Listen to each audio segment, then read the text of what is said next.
be happy to answer them. But I'd first like to introduce Father George Williams. He's a Jesuit Catholic priest, and he is the head Catholic chaplain and death row chaplain at San Quentin Prison, which is in just outside of San Francisco, California. He's going to get us started off. Thanks. Good morning, everybody. Thank you for being with us this morning. You know, a lot of people don't really realize it, but Jesus spent his last night on death row. And so did Peter, and so did Paul, and James, all of the apostles, many of the early Christians. The church in the beginning was no stranger to prison or to death row. When I celebrate Mass on death row, it's in a room about the size of this space up here, but imagine this room completely covered by a cage. And the men are able to come in groups of about 10. And I have about 3 Masses a week for them. And often when I'm celebrating the Mass with the guys, I'll ask them, what's going on in terms of where they are at that moment. And many of the men in death row have told me over the years how they wake up with this sense of realizing that they've been deemed not worthy to live by society, and that realization, it just hangs over them all the time. But one morning I asked the question, what was on your mind when you woke up this morning? And one man, he gave an answer that really kind of shocked me. And what he said, his name is Bill, and he said, this morning when I woke up, I was just filled with this incredible feeling of gratitude. Bless you. I thought, wow, here's a man on death row who's never going to get out of, the best he can hope for is to life without parole. He's going to die in prison. And yet he woke up this morning on death row and he was filled with gratitude. And I asked him to say a little more about it. He said, well, I realized when I woke up this morning that I'm not the man who committed the terrible crime that got me here. I'm loved by God, I am redeemed by God, and for that reason I just feel this immense gratitude in my life. And I thought to myself, how often do we feel such gratitude ourselves? So part of our theme here is about hope, not just for people on death row, but for people who are incarcerated. And my work as a Jesuit priest, as a Catholic chaplain, is not to be there proselytizing, not to be there trying to sell a particular brand of religion, but to encourage the men that I work with to find a place of hope in their lives, find that place of gratitude that Bill shared with me. So it's with gratitude myself that my co-panelists today are 2 men who have experienced prison from a different way than me. I've been doing this for 26 years. They were actually in prison for a few decades, and I'll let them say more about that. And then at the end, we'll have time for different questions. So why don't we, I'm going to switch over to Ron or Marvin. Which one would you like to go first? Ron? Dr. Ron Garrett. And do you want introductions? Okay. While he was in prison in Georgia, Dr. Garrett finished not only a master's degree, but he had a DMin as well, a doctorate. And he's now working in reentry for Catholic Charities. I'll let him say more about that. So thank you. Good morning. Morning. First of all, I want to tell you thank you for choosing this session. It's so awesome to look out over these smiling faces this morning, a group of young people who are interested in social justice reform. So I want to thank you for coming. Again, my name is Ron Garrett. I'm going to show you a few pictures to give you a story, a little backdrop of my life and how I ended up in prison and what I've done since that time. And I'm going to ask someone if you would. They told me about 12, 15 minutes. When I get at 12, somebody please wave at me, because I'm also a preacher and I don't want to get too long-winded. So go to the first slide. Right, yeah. Okay. Here is I'm the cute kid on the far left with the afro. I know it doesn't look like it now. I was about 14 years old. I had a vision of becoming an electrical engineer. I had an uncle in my family that had started an engineering firm back in the late 70s, early 80s, and that was going to be my goal in life. Father, United Methodist pastor, my mother, an education administrator. We were brought up in a Christian household. My grandmother on one side was Methodist, on the other side Baptist, so I tell people that I was born with church in my blood. Okay? All right, next slide. When I left home at 17 years old to go to college. As many of you have some of you are in college, some are high school students, right? I tell you the household that I grew up, I felt it was a little bit strict, but I understand now my father and my parents were just trying to keep us on the right track so we could be productive in life. At 17 years old at North Carolina A&T State University in Greensboro, North Carolina, with the dream of becoming an electrical engineer, it didn't take long for my single major of electrical engineering to transform into a triple major of binge drinking, partying, and chasing girls. And I don't know which that order was, but I don't know which one was the most important at that time. Nevertheless, it took me a good 3 years to flunk out of school. Is that a record? About 3 years. I set out one semester, spent a summer at home, and I transferred to another school, Claflin College in Orangeburg, South Carolina, and now I'm going to become a math teacher. I met the love of my life. It took she only had 1 year to graduate when I met her. So when she left school, guess what I did? I left too. No college degree. College dropout, got a job at American Express that summer in 1998. We got married, and life is going to be great, right? Not really. My casual use of drugs and alcohol while I was in college, I wasn't able to become an addict during that time because I didn't have the funds to become an addict. I couldn't drink it, I didn't have enough money. I couldn't use enough cocaine because I didn't have enough money. That changed when I began receiving my checks from American Express. It took me about 12 years for me to lose total and complete control of my life. Next slide.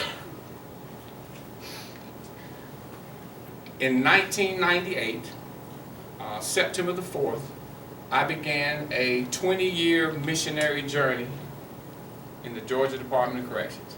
That's the way that I refer to it. I would say maybe 2 or 3 weeks before my missionary journey began, I remember praying to God to please help me. I wanted to be delivered from the lifestyle that I was living. There was actually a portion of my life where I spent homeless, believe it or not, due to my addictions and the bad decisions and choices that I was making during that time. God, as we know He does, He answered my prayer. He sent a legion of angels to rescue me. They came with flashing blue lights. They had on stars on their chest, and they were all dressed in matching uniforms, so I know they had to be from God, right? Most people don't view prison as being a life-saving experience, but it was for me, because in the first 3 or 4 weeks, my detox process took place. I gained control of my right mind once again, and I began to realize just the mess that I had made of my life. And I again began to pray. I can remember going to a Bible study with Mr. Charlie Peters on a Wednesday night in the Columbia County Jail, and it changed the whole course of the rest of my life. I had been taught about the Bible, heard about Jesus, been in church all of my life, but the one thing that I had never done was to pick up the Bible and read it for myself. Well, now I had plenty of time. There was nothing else that we could do. So there were times in my life during the first 8 to 10 years that I was in prison that I actually spent an average of 4 to 5 hours a day reading my Bible. Please remember that reading it is only the first step. In order for me to know that the God that I had been taught about all of my life, the God that I heard preached to me all of my life, the only way that I would ever know whether this whole thing about salvation was true was that I would have to not only read it, but practice what I read. I had to implement it in my life. I couldn't say that God wasn't real, the Bible doesn't work, if I didn't actually apply the principles to my everyday life. Next slide. This is my oldest son, Brandon, my wife, Sherry, and my son, Dwayne. What's wrong with that family picture? You're not in it. Because I was away in prison. I abandoned them when they were 7 and 8 years old. My wife, a saint, no other, was able to keep them on the right track. Both of our sons graduated college. Brandon graduated from Murray State University, played basketball. My youngest son went to San Diego State, played on a football scholarship. Brandon is right now playing professional basketball in Switzerland. And believe it or not, after 20 years of absence, they still love their dad. Can you imagine that? Only by the grace of God, I promise you. Next slide. During my time in prison, we've talked about, I dropped out of school, or flunked out of school, and dropped out the second time. Education, my family's very big on education. I began to try to find a way, how can I make use of these 20 years? I can't change it, because there was going to be no possibility for parole or early release. I had to do 20 years of my life in prison, from the time I was 33 years old to the time I was 53 years old in the Georgia Department of Corrections. So by the grace of God, I was introduced to a program, a seminary program, Jacksonville Theological Seminary, that allowed me to earn a bachelor's degree in theology in 2003.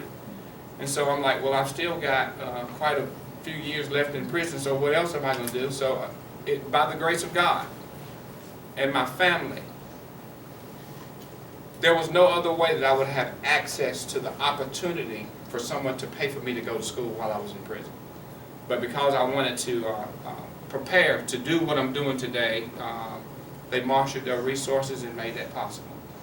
So in 2009, we earned a master's degree in ministry, church administration. And then in 2012, a doctorate in ministry, chaplaincy services. The thing that struck me the most about the prison system was that we were, have anybody ever heard the term warehouse before? Warehouse. We literally got up to go to breakfast, came back to your dorm, and you just sit there all day. There were no programs, there were no computer classes, no GED classes, no welding classes, resume writing classes, computer classes, and I thought, that is absolutely insane. How do they expect for us, how does the society expect for us to leave this environment better people if there's no rehabilitation process in place? We were fortunate enough to read an article in the Inside Journal. Is anybody familiar with Prison Fellowship Ministries? They had a program called the Vance Unit. It was the first faith and character-based reentry dorm model in the country, in Texas, when President Bush was then governor, maybe before some of you all's time a little bit. Nevertheless, when he was elected president, he wanted to see this program on a national scale, but of course you cannot use federal funds to promote any one religion. You can't proselytize using federal funding. So what they did was they changed the program and allowed for not only Christians to live in the dormitory, but regardless of your religious belief system, we created a dorm model that will allow you to develop your character according to your religious belief system. Now keep in mind, 95% of the resources came from the church for the program. 95% of the volunteers for the program came from the church. And so you can only imagine how that translated into the lives of the men that were in our dormitory. The first phase, we focused on attitude. A person's life cannot truly be changed until we change our thinking. Second phase, we focused on a person's character. Third, relationships. And fourth, re-entry programming. That dorm model is now in 16 different prisons in the Georgia Department of Corrections, and in 2011 we opened Walker Faith and Character-Based Reentry Prison, which is a 400-bed, 2-year reentry dorm program in Georgia. Right? Next slide. How am I doing on time? All right. We good? 5 minutes? Okay. Good. The first graduating class of the Walker Faith and Character-Based program produced a book of testimonies, because I'm not the only person that went to prison and had a encounter with the Lord and realized the error of my ways and knew that I needed to do something different with my life. This book records 20 other testimonies of men who had like experiences as myself. And I have a few copies available for those of you who attended the session this morning. So you can read about the power of God moving in the prison environment. The number one sin in prison, and I believe in the world, is hopelessness. Jesus is the answer to every issue that any human being will ever encounter. All right? Next slide.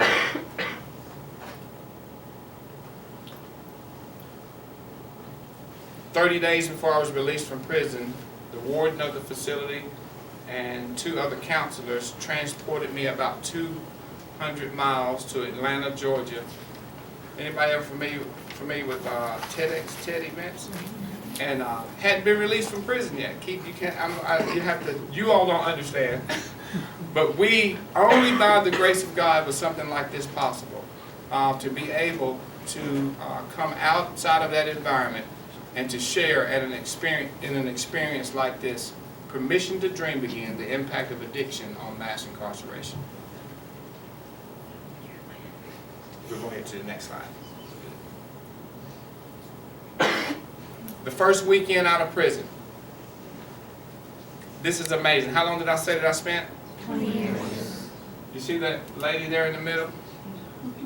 Sherry is a saint, a testimony to what unconditional love and covenant relationships are all about. Forgiveness is key to a healthy and robust life and to accomplish the destiny that God has ordained for everyone in this room. All right?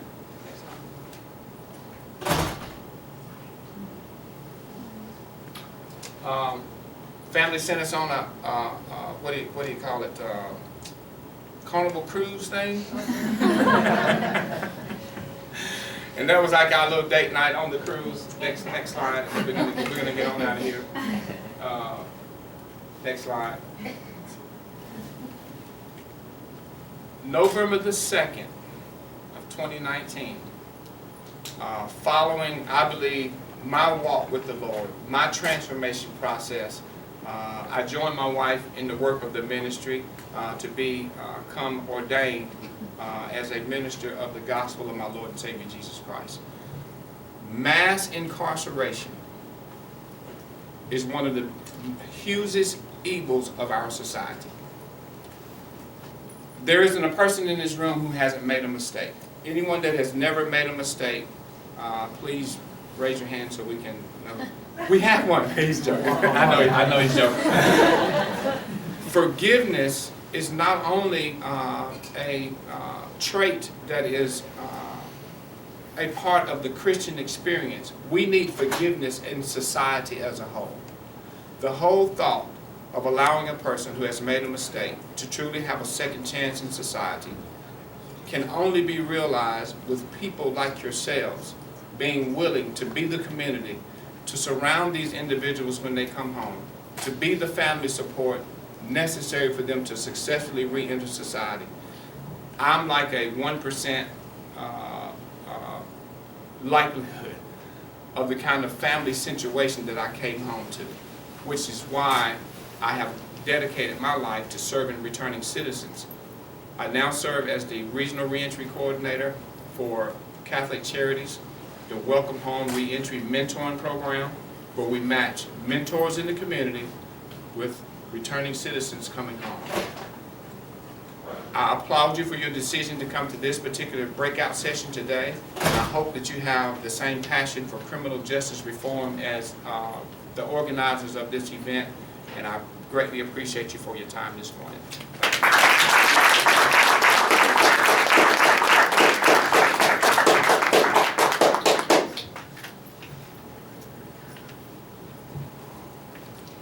Thank you, Ron. And we're going to have an opportunity for you to ask individual questions.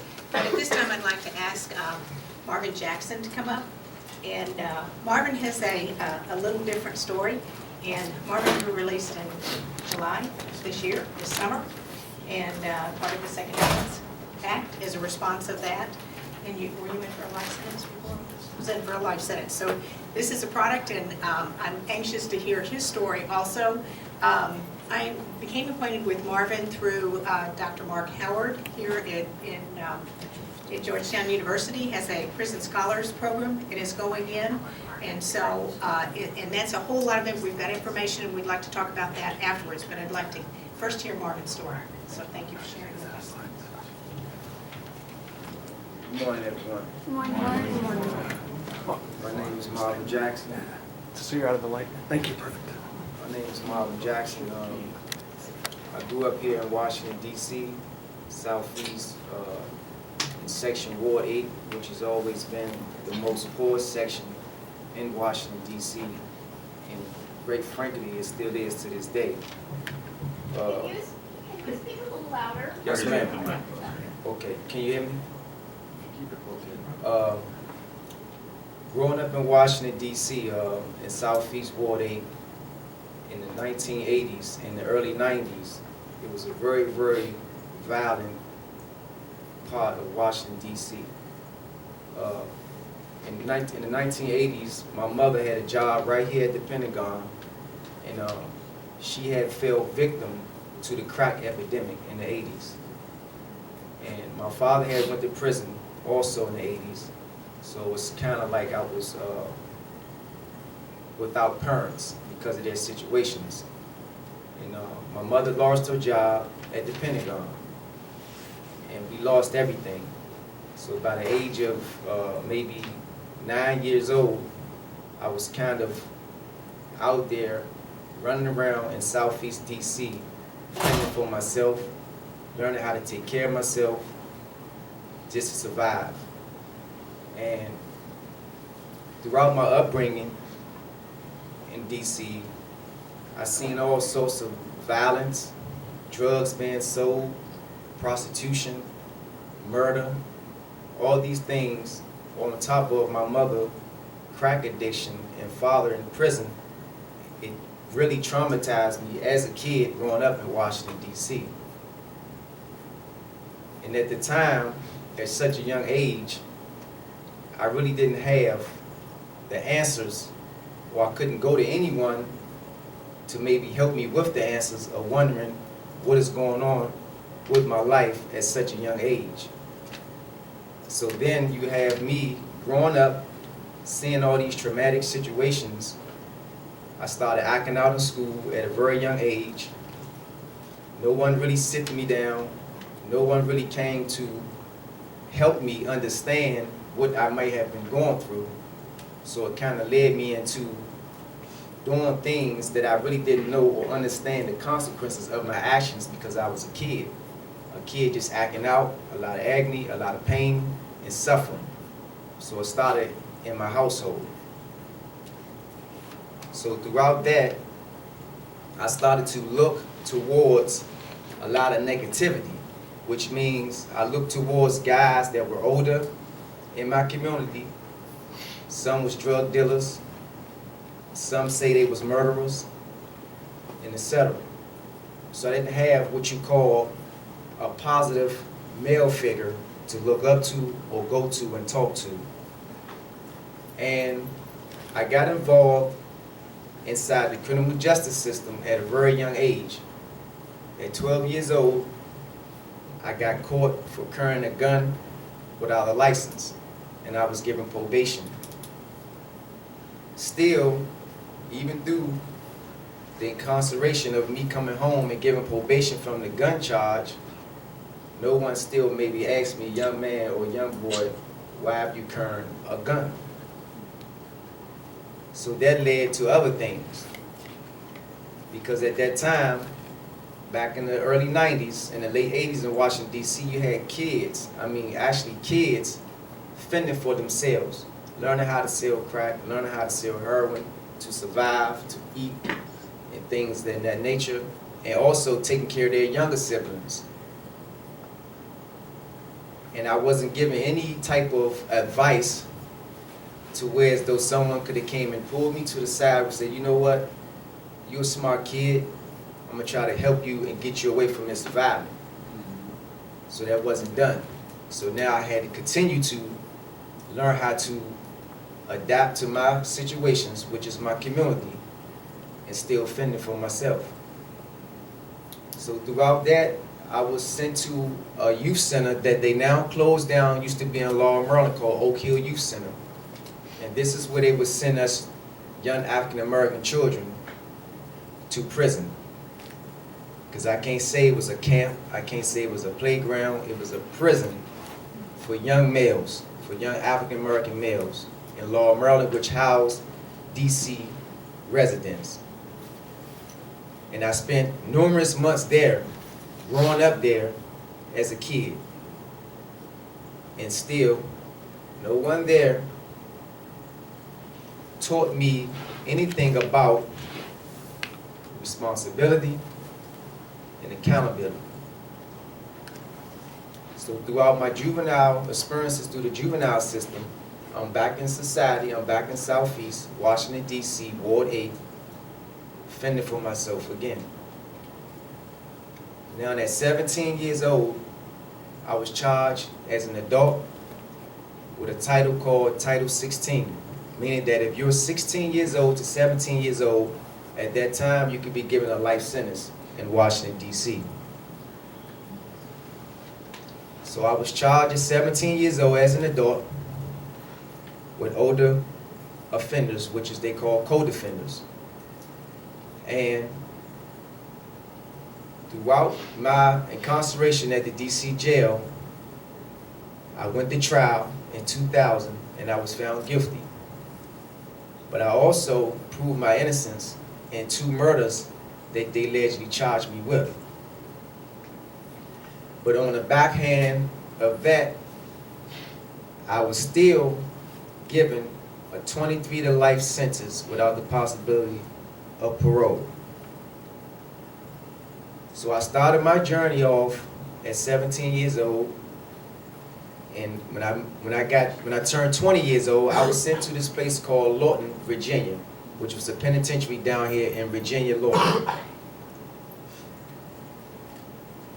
Growing up in the penal system, in these prison systems, when I went to Lawton, I knew that it was serious.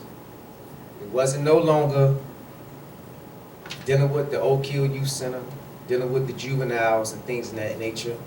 When I went to Lawton, young men were getting raped, young men were getting killed, young men was being victimized in a lot of different ways. And also older men as well, because if they couldn't stand strong, meaning that they couldn't stand on their own 2 feet, they would be victimized. So I started my 23 year to life sentence right there in Lawton Penitentiary. And I stayed there for close to 2 years. And I can remember it like it was almost yesterday. I was placed in solitary confinement, which is you be locked down in your cell for 23 hours a day. Once again, a lot of trauma, a lot of mental health issues goes on when you're trapped inside of a cell. And you feel, like Mr. Ron said about the word hopeless, this is how it makes you feel. But at the same time, no matter what your faith may be, you have to have faith that you're going to pull through and that you will make it. So I was placed in 23-on-1 solitary confinement, and one morning a guard came to my cell and woke me up and told me, pack everything you have in that cell. So I asked him, what's going on? And the guard told me that you were leaving here and you're going far away from home. So when he said that to me, it still didn't register like, where I'm going. I'm a DC resident. I ain't supposed to go nowhere. But at this particular time, they had private prisons opening up almost across America. Guys was been sent to Ohio, New Mexico, Texas, a lot of different states to do time. But me, unfortunately, I didn't go to none of those places. I was put on a bus and they drove me from Lawton, Virginia, all the way to Pollock, Louisiana.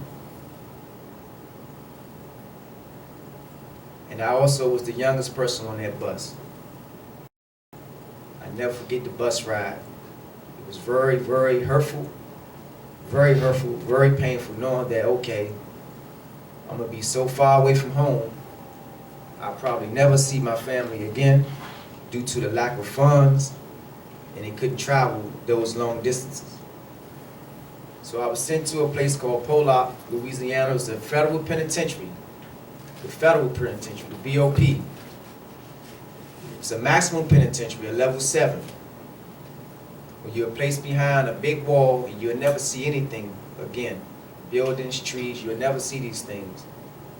So I was the youngest person on that bus, and I was the youngest person placed inside that maximum penitentiary. And my journey went on from there. I have done time in several different maximum penitentiaries all over America. So you probably can just imagine now that someone being shipped all across America at such a young age is very also another traumatic situation as well. And during my incarceration, I had to figure out, first of all, how I was going to be able to do my time, thinking that I might never come home again. And it's been a lot of sleepless nights when I was incarcerated, thinking that I might never come home again with my family and loved ones. So I started building with older guys, maybe some Mr. Ron age. They played a lot of positive impact on me, even though they were incarcerated, but some of them made certain journeys and transitioned to themselves like Mr. Ron did, and some of them actually are still incarcerated and been incarcerated for over 30 years now. And they also went in when they was young. So they helped mold me, and they taught me that I need to read, I need to always write my family and loved ones, because it was very important to keep in contact with your social life. So I done that, and I had my family, and I had my support.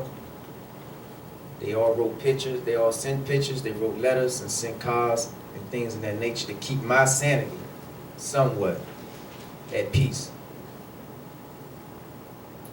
So I went to school, I got my GED, I got other programs, I studied psychology, I got training in construction, I received a license in construction. I attended a lot of self-help groups because I was still suffering, thinking about on a lot of things that I suffered from when I was a kid, dealing with my mom, addiction, dysfunctional families. So I did self-help groups, which helps a lot. I talked to various different psychologists, shared my stories with them. They all gave me good advice. And these people helped me a lot because it definitely wasn't easy doing a life sentence as a kid. It was very harsh. It was very, very harsh. So my mission is, hopefully, throughout the day that I wake up, I try to do a lot of outreach in here in the DMV area, and I'm looking forward and hoping to be able to travel more outside of the DMV area to share my experience to the youth. I have my own nonprofit organization called Unchained Minds. And the Unchained Mind movement is all about teaching the young youth that may be incarcerated, and also the ones that's probably not incarcerated, but as they always told me, they might have you chained up, but don't let them chain your mind. And since I've been home, July 1st, I was blessed by God Himself, and a new bill had passed in Washington, D.C. It's called the IRA bill, Incarceration Reduction Amendment Act. And that bill was written by Mr. Charles Allen in Washington, D.C. and the Mayor Browser. And it helped me get a new light and got the life sentence taken away from me. It was giving me another chance in society, and I appreciate it. And one more thing before I leave, I always wanted to make it back home to my mother, who was still abusing drugs. And just recently, I watched her go away to West Virginia to a drug program. So that was a blessing. I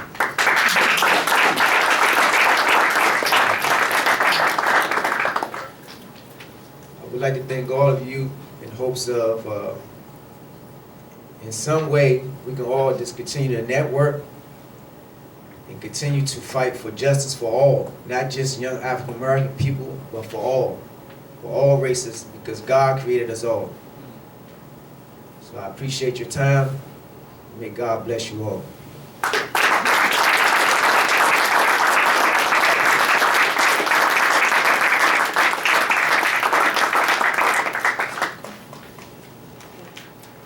We have a little bit of time on for Q&A, but I just want to thank you both for sharing your stories. And it's just to give you a picture of what is inside the walls and the amazing ability. I know I heard one of the students here that attends an Inside Out program. I don't know if you're familiar with that. It's where students take courses with them. And he said that was the gift of going into and taking courses. He's never met such brilliance and just such, the minds that have such capacity and also such emotional intelligence and such an emotional level of intelligence and development. So we have a wealth that we have in this country that we have locked up. So I know that all of you come, you wouldn't be here if something hadn't touched you and you had read something in the papers for some reason and you are also feel drawn that we have got to become community, we've got to break down the walls, make them much more porous so that we can get our programs inside and out.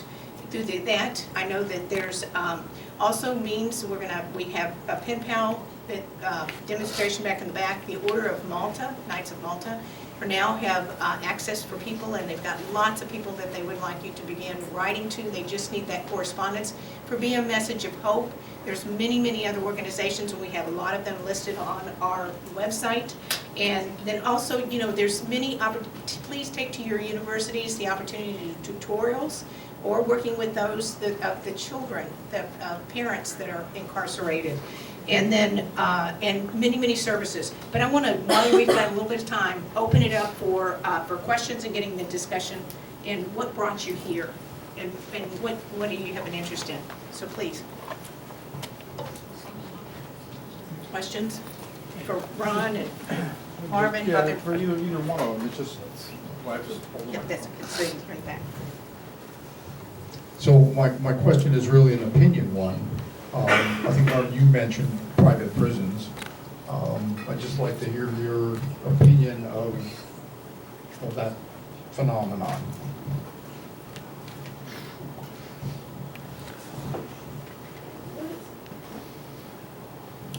A lot of the private prisons that I once knew about was dealing with the DC inmates. They no longer operating right now as far as housing DC inmates. But DC inmates were sent to some of those private prisons because they had closed Lawton facility down due to a lot of the violence and things in that nature that was being, going on inside of Lawton. And like Mr. Ronald spoke about being warehouse. I mean, those type of things that when you think about it, the whole mass incarceration is about warehousing. The underprivileged, people that's less fortunate than others. Some people were placed in situations where as though they felt like they just didn't have no other choice but to maybe do what they had to do to survive. So the private prison thing is a very big money boom. It was all about the money in that sense. Okay. The private prison, I believe, is one of the greatest travesties of our nation, that people would open up, invest in for the purpose of warehousing individuals in this country without adequate access to education, and a rehabilitation process. It's traded on the stock market. Some of the major companies in this world are invested into the private prison industrial complex. Many of you are not necessarily familiar with the laws that were changed in the 80s. 3 strikes and you're out law. You ever heard that term before? The mandatory minimums. All of those things were done to fill up the for-profit prisons, if that makes sense. And so something, for myself personally, it is something I would be totally and adamantly against. All right. The Jesuits actually had a shareholder dialogue process with 2 of the largest private prison corporations, Civicor, which used to be Corrections Corporation of America, and Geo Group. I was on the Geo Group team. And basically the lie is that they can do it better and cheaper. And they can do it cheaper, but guess who pays? The idea, they're making profit and they're trying to pay their shareholders. So they're going to cut any programming, any benefits for the prisoners themselves. Right. Ultimately, the problem isn't private prisons or public prisons. The problem is prisons. And I think that my vision is getting rid of prisons altogether, and ultimately abolition of what we do to people in our prison system. Now, there are ways people need to be separated from society if they're dangerous, but people shouldn't have to go to prison to be punished. People go to prison or incarceration as punishment. You lose your freedom. That's the punishment. Right. Not to be tortured. Right.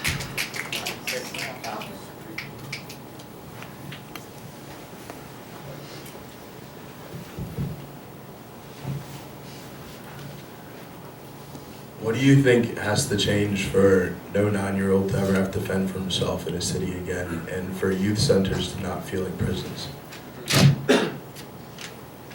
That's a good question.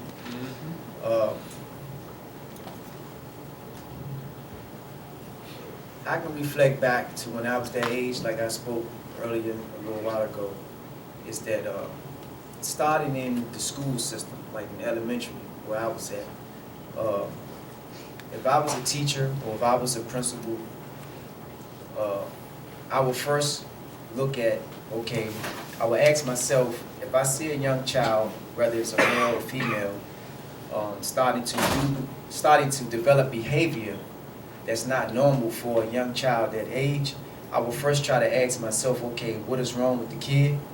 Because I know from experience that wasn't, something that was, came my way, because like I said earlier, no one really asked me what was going on with me, why I'm acting out.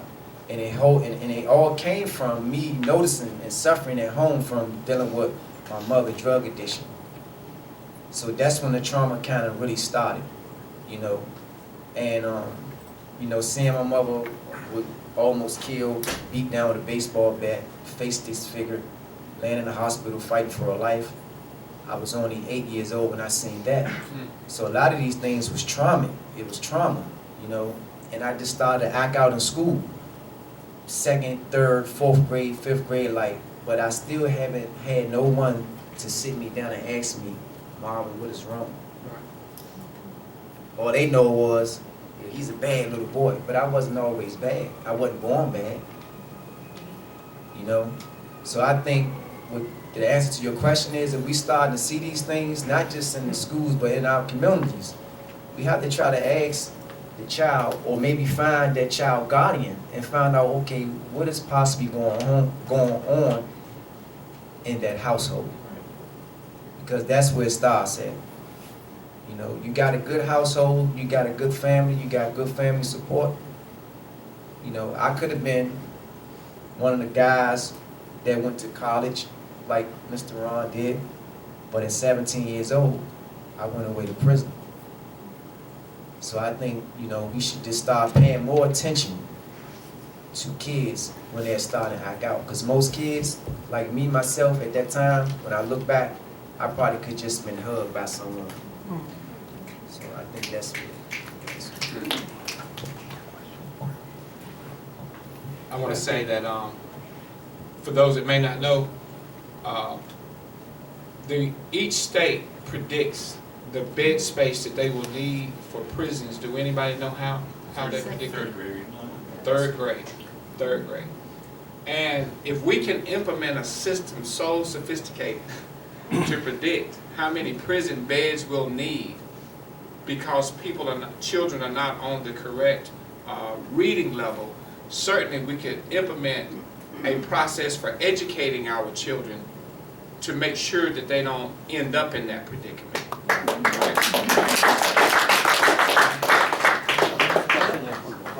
One last question. I mean, kind of like a follow-up question to what you all said. I feel like kind of like the last speaker kind of answered that a little bit, but how do you think society can look past behavioral issues and more towards trying to understand the story and the background of a child or of any person?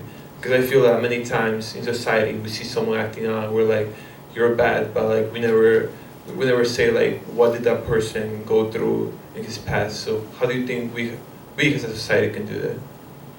I think we as a society, number one, as a society, we have to start caring about a larger circle than just the individuals that live in our household. I think I heard Miss Clifton note earlier that an initiative to mentor children, an initiative for society, I would love to say the church, but society, to have as a number one agenda, if a child has a parent that has a substance abuse issue or is away from the household, incarcerated, there should be a mandatory mentoring program that would provide that father to be a role model for that household or that mother to be that role model for that household. Does that make sense? But what that would require, though, is for, as a society, we can not only be focused on my household and my 2.5 children, I've got to be concerned about what's going on in the household of the children next door. Just to speak on what you were saying for just a moment.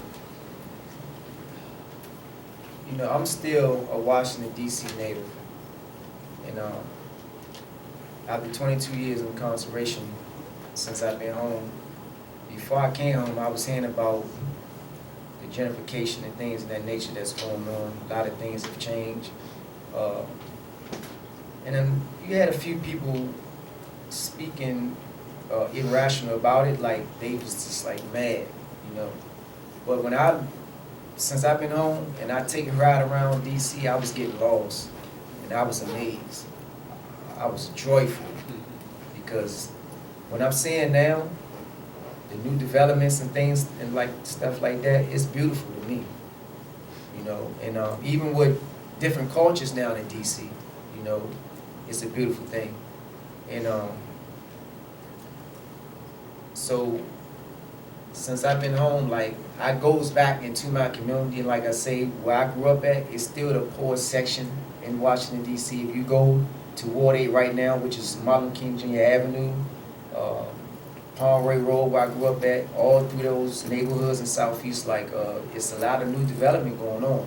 But when you look out on the streets, it's still ugly. And a lot of people come from where I come from. They're scared to go back. But me, being as though I come from it, I've experienced it, I'm not scared to go back. Because this is the only way I feel that I can reach back. So I goes in those neighborhoods. I don't carry a weapon like I used to when I was young. But I goes and I talks to those people. I goes in here and find out what is going on. Right now in my neighborhood, since I've been home, you still have piles of trash. It's everywhere. Rats everywhere. Kids outside playing. When I was growing up, we all got attacked by rats and everything. And it's an older lady that still lived there that watched me grow up. And she just had open heart surgery. Her name is Martina. And I goes and check on her. And I takes her trash out. And when I was taking her trash out a couple of days ago, a rat came charging straight towards me. I was, oh! And it brought me back to this is where I come from. So, you know, I goes back and I'm not scared. I goes back and I talk to the youth. They have a non-profit organization there called Horton Kids, and it was ran by a lady named Ms. Kern, and she just reached out to me the other day. She was happy that I was home, And what Miss Kern used to do, she used to come and get the kids and take them on field trips and stuff like that. And they still have that children's center there in that community right now, and it's been over 20 years. So, but that's what I do. Like, I still go there, and I'm still well respected, you know. And in order for you to receive respect, you gotta give respect, and you gotta treat people how you want to be treated.